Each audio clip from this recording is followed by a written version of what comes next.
basically how the stomach releases hydrochloric acid. And remember, the hydrochloric acid is so important as far as allowing the pepsinogen to be converted into pepsin, so that that enzyme is functional. Yes. The HCl, the acid, is important to actually convert the pepsinogen into an active enzyme called pepsin. And you guys might remember that was one of the enzymes that breaks down the proteins. Pepsinogen into pepsin. Is Pepsinogen? into pepsin, right? Is pepsin the only one that's found within the stomach, and the trypsin is what's found in the small intestine? Trypsin is Trypsin in the is in the small intestine. And we'll talk about that in a minute. Pepsinogen breaks down into what? Pepsin.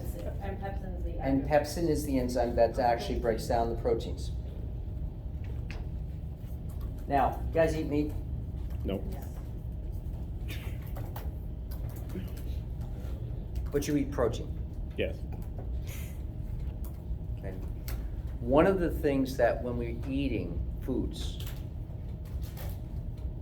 certain foods will be more difficult to break down and take longer to break down than other foods. One of those types of foods is meats. So it takes more time for it to be broken down because of the nature of the structures. So I want you to realize.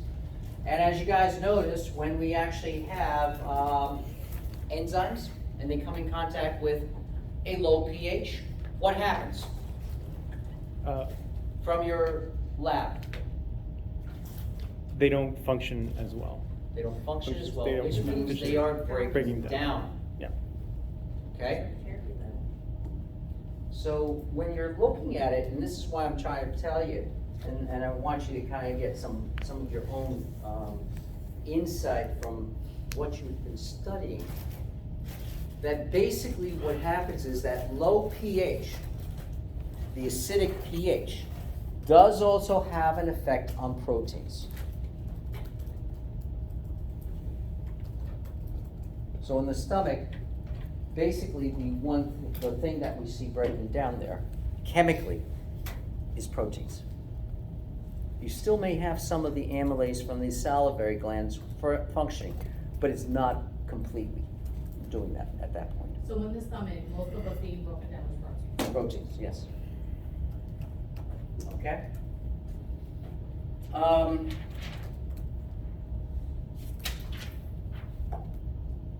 One of the things that we also see is that basically when we actually have the stomach being distended, there are things that can also get absorbed there. Can you just kind of pull that up a little? I'll try. So when we're actually looking at it, you get, yeah, it's a little bit, We put it a little down, like, we're trying to get like a whole image. apparently that's it, unfortunately. No. So maybe I'll try this. Whoa, whoa, whoa.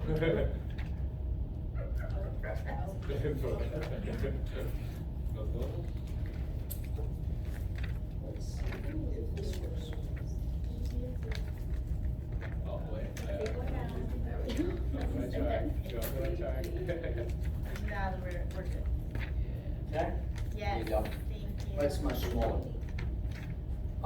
So basically when you actually get things in the stomach, it actually stimulates the release of these juices, the gastric juices. And that's what it's really showing. When we actually have the stomach empty, it actually does just the opposite. It actually has a change where you're not actually releasing the juices at that point. Okay? Because you're not wanting to produce any more. Keep in mind, those of you that have come in contact with GERD, GERD is basically where you may actually have it leaking up through the pyloric sphincter. When we also look at it, you do have hormones involved. Okay? Some stimulate, some decrease, inhibit. I'm not going to get you too much into this, other than CCK is one of those hormones that is rather important as far as stimulating. And it's important as far as stimulating, not just the stomach, but also the next portions of the intestinal tract, so that it can actually start releasing other juices, like bile, like the pancreatic juices, things like that. Okay? And it will also help as far as the peristalsis aspects. So when we're looking at it, these are things that are rather important to conceptualize. Okay? Now, one of the things that we should talk about is, where does this go? It goes into the duodenum, or the first 10 inches of the small intestines. And once it gets into there, the pancreas will actually release some of its juices, its pancreatic juices. And when we see that, let's take a look at the pancreas. Here's the pancreas in that first 10 inches. What happens is it releases potassium hydroxide, it releases, what were some of those other enzymes we talked about? Oh yeah, trypsin, pancreatic amylase. Does it release bile as well? No, it doesn't release bile, but it does release lipase, and it also releases maltase, and it releases sucrase. Remember all those enzymes that I put on the board with our chart? From the pancreas, yes. All of them? All of them, basically. The only one that it doesn't release is bile. So everything else but bile. So, where does that come from? Well, it comes from Lymphatic. the liver and the gallbladder.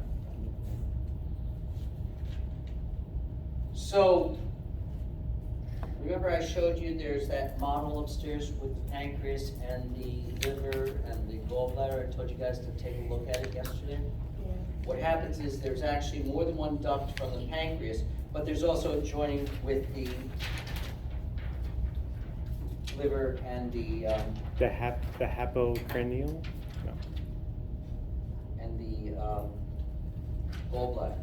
So you actually have the bile duct, the common bile duct, and it all joins with the pancreatic duct. And that one doesn't show it there. But the CCK is also involved in stimulating the muscles of the gallbladder to squeeze. Bless you. Bless you. The CCK you said is an enzyme, right? Yeah, it's actually a hormone. Okay, let's get this drawing up, because this may be a little bit more accurate as far as your understanding of it. Because basically what you actually will notice, it actually shows where you have the hepatic ducts, they come together to the common hepatic duct from the liver. It continues down to the common bile duct, but it also gets joined by the cystic duct, which is coming from the gallbladder. And here's the interesting thing, when it's going down, it then the pancreatic ducts join it. Now, and then it goes into the duodenum. Now here's the problem, that question was asked. One of the things that we see happening is there's a little procedure that's done that actually helps patients, because a lot of times, we sometimes get patients that have gallstones. What's developed? Well, a lot of times it develops because in their diet, they may have consumed a lot of lipids, fats, oils, things like this on a regular basis. When that happens, it causes more release of the gallbladder, squeezes it, the muscles of it, to actually release more in it. So when it's actually doing that more frequently, it may empty out towards the bottom. And when it actually, and generally, most organs, as they're being used, whether it's your kidneys or others, they may develop some sort of hardened structures. In this case, gallstones. When it's actually pushing it out more so from the bottom, it's sort of like on the gas tank. When you empty out the gas tank and you keep riding without gas all the time, eventually there's going to be particles in there, and it's going to push the particles into your engine. So that's basically what happens with gallstones. Same idea. It pushes out those particles along those ducts. And the problem is, nothing, I mean, mean, you get pain, you get nausea, you get vomiting, you don't feel well. It depends on the size of the gallstones. It also depends on where it actually ends up. Because a lot of times, if it ends up right here, it may be okay. But if it's small enough, it can get through to the duodenum, and that's no big problem. You feel the pain, you feel the discomfort, you feel the nausea, vomiting, and all that, and then it goes away. But if it gets stuck someplace along here, specifically right here, it will back up the pancreas and the pancreatic juices. And what will happen is that could cause the pancreas to fail and create things like pancreatitis. And you can die from that. So one of the things that they do is they remove the gallbladder, just get rid of it. There's no more problems with gallstones after that. But it's not a true fix, because you still have problems, because if you consume certain foods, because if you're used to a certain dietary intake, what happens? It's hard to change your diet.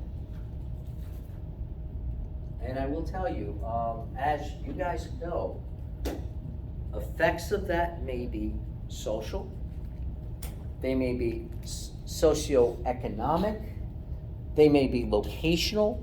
Like, for instance, you go downtown Patterson, what happens? You see a lot of fast food places. Okay, I'm gonna say it that way, they're fast food places. Why? It's relatively inexpensive food. And people that don't have a lot of money will buy what they can afford. You go down deep south, what happens? You get a lot of fried food. Okay? It's the nature of the location, okay? The culture at that point, okay? So when we're looking at it, a lot of these factors play a role as far as diet and what happens. So I want you to realize this is why a lot of times they remove the gallbladder. But where's the bile manufactured? The liver. It's continuously being made in the liver. So when we look at the liver, one of the things that you'll notice, even though it's an accessory structure and you can't live without it, it actually develops the bile in between the cells, where we actually have it coming to centralized locations to actually get to where it needs to go. The other thing that you have in the liver, you actually store most of your nutrients. So when we're actually getting the absorption of, whether it's the lymphatics or the blood vessels, you actually get it coming to the liver for storage. So when we're actually looking at that sugar, that glucose that's not being used right this moment, it'll get converted in the liver to the glycogen. It's also at the liver where it actually may release it and break it back down into glucose if it's needed. It's also where you might see if that sugar, that glycogen is not used within, let's say, 7 days, it starts converting it into a fat. It's always 7 days. Give or take, it depends on your diet too. You drink a lot of soda, like high fructose corn syrup, that actually converts much faster to fats. And that's one of the things that why here's an interesting thought. You guys ever notice in New York City? Anybody ever been to New York City in the past 5 years, 10 years? Not too long. Right now, they don't, what's the size of a can of soda? Oh, they can't sell the 3 liter, right? They didn't Yeah, they have the minis. That's the size they can sell. But the fast food place can sell big ones. That doesn't make any sense. I know. Believe me. It's because of high fructose corn syrup. About 10 years ago or thereabouts, they actually came out with olefin, which was a fat, which was a different type, and it didn't take. That was for, supposedly more healthier alternatives, but it didn't take because part of the reason is it had other effects that they didn't expect right away. Side effects that were more severe. So, there's things that happen. Anyway, the liver is where we actually get it. Now, one of the things you might remember from the circulatory system,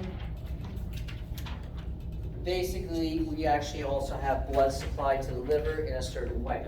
It basically has, you do actually have the hepatic vein there, you have other veins which go back to the heart. But a lot of times, you have the hepatic portal vein coming from the capillaries of the intestines, where it picks up those nutrients, the polar substances that we talked about, the sugars, the amino acids, and drops it off at the liver. Is that the hepatic portal vein also goes from like the pancreas to the stomach? It meets and leads into it? Pancreas in the stomach. Regional. Certain regions. Yeah, certain regions. But you got to remember, it's going from capillaries in the intestines to capillaries basically at the liver. That's really what's going. So it starts at capillaries and ends at capillaries. There's no artery. Usually you have artery, capillary, artery. Artery, capillary, vein. This is where we actually have artery, capillary, portal vein, capillary, vein. And then it goes into the vena cava. So blood flow is a little different. Okay? It's a little different between the intestines and the liver. That's one of the reasons you'll notice at the very top, it also has a hepatic artery, which is also supplying oxygen, because otherwise it doesn't get oxygen from the intestines. So it needs some oxygen also for function. By the way, the liver is actually it detoxifies a lot of things. It detoxifies anything that you need to break down. Anybody take a painkiller ever? Okay, has to be detoxified at the liver. Anybody drink alcohol? Oh yeah, has to be detoxified at the liver. Anybody ever take any kind of other medication or anything like that? Yeah, leave and Motrin. Everything has to be detoxified at the liver.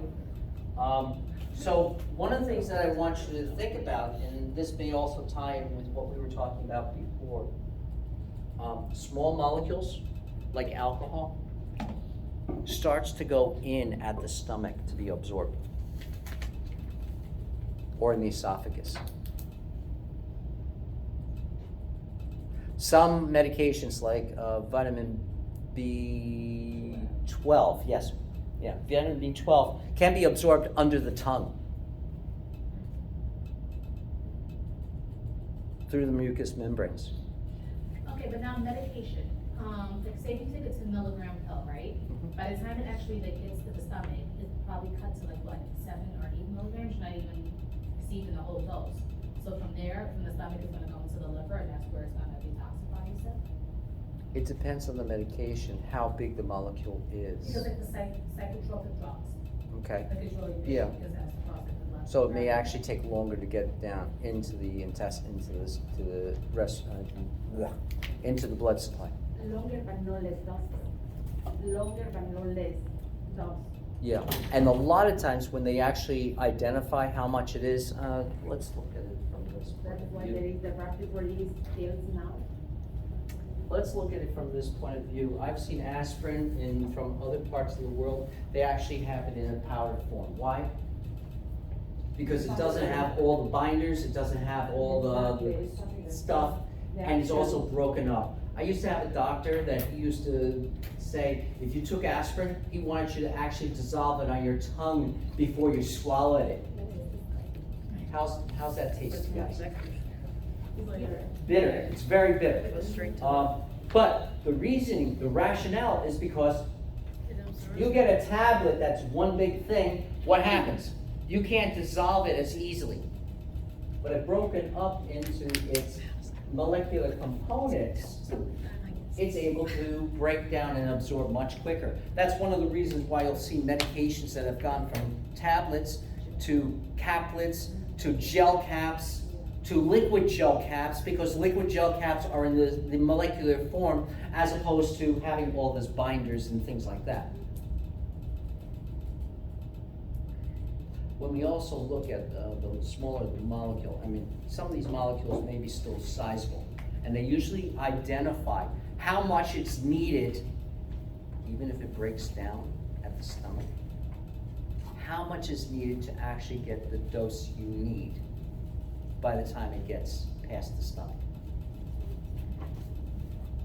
So a lot of times this actually plays a role as far as how they identify and prescribe it, okay? So how many of you guys ever go out drinking? How many times as in like what? I don't know, depends on what you mean, right? Like, are you asking us how many times we've gone out? One. But think about this, and I want you to think about it in this sense. When we consume alcoholic beverages, they are small molecules. The body does not recognize it as a lot of things, but it does recognize it as basically a fat. Yeah. And it absorbs right away, and it goes in right at the mucous membranes of the esophagus and the stomach, which is why it can affect you much quicker if you didn't eat before you drank. And you know what I mean. But there are some people who don't eat because once they eat, they feel more disgusting. Oh, I just thought they were trying That to is go just, fast. Personal that's me, preference. that's me in general, so Okay. I'm just saying. But there's also, keep in mind, each one of us, even though we have we have similarities, there are also some uniquenesses about each one of us. And those uniquenesses may actually be related to genetics or related to how our body functions. So there are, and that's one of the reasons why there are so many people that you can't just say arbitrarily across the board, everybody's gonna be nice and healthy throughout their lives without having any kind of issues. That at some point, something will pop up, but you don't know which person it's gonna pop up for at any moment in time. So when you're actually looking at it, alcohol is one of those things that your liver has to break down. Right, so, is there some people that can't break down alcohol? So is that at this level where it's like, It's probably more at the level where I'll say it in this way, where they get tolerances, where they actually have the tolerances, where it's gotten to the point where they've had it in their body so long, and at some level that it's not able to break down as easily because of that, at the point where it actually breaks down to a normal level. I used to know somebody, you're gonna love this one. Ooh. He used to